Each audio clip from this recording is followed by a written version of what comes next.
And welcome back. Reverend Lynn is still with us. We've been talking about Jeff Sessions. We've been talking about politics. We've been talking about all these things. What impact does it have as an ordained minister? Sure.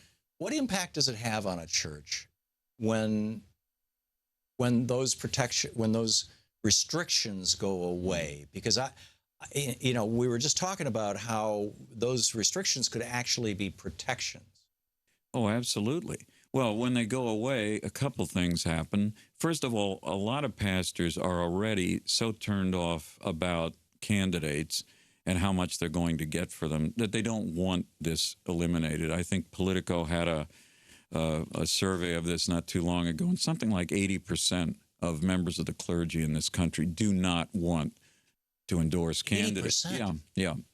And the overwhelming percentage of Americans also agree that there should not be any candidate endorsements. In fact, some people say, well, the church shouldn't even talk about ideas or politics, and I don't agree with that. I mean, I think you want to talk about guns, you want to talk about if the Catholic Church wants to say ban abortion, that's their right. Of course, right?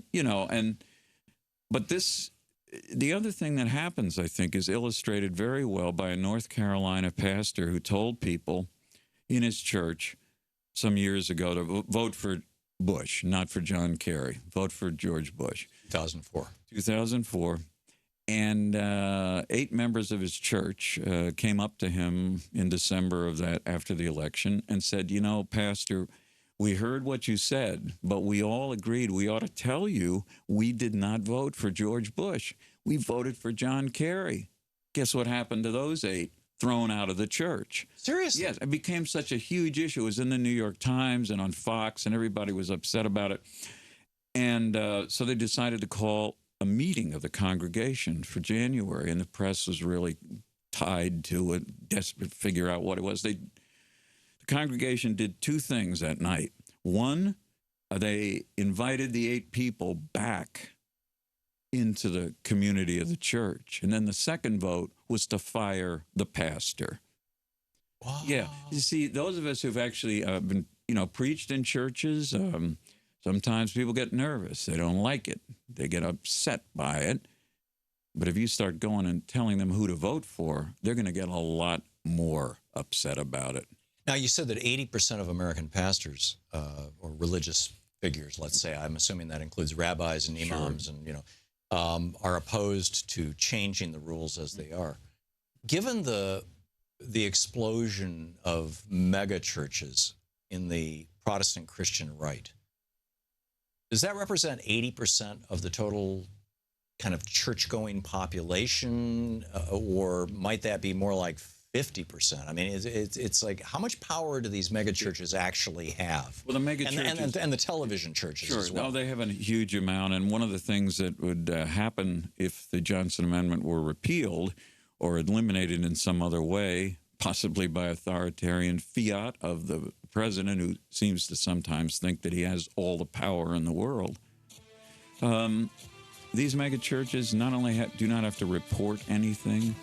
There was a brief effort by Senator Grassley, Republican from Iowa, to just ask, didn't subpoena, asked for records about the expenditure of these real megachurches, including the one where the guy tried to get a jet for his ministry.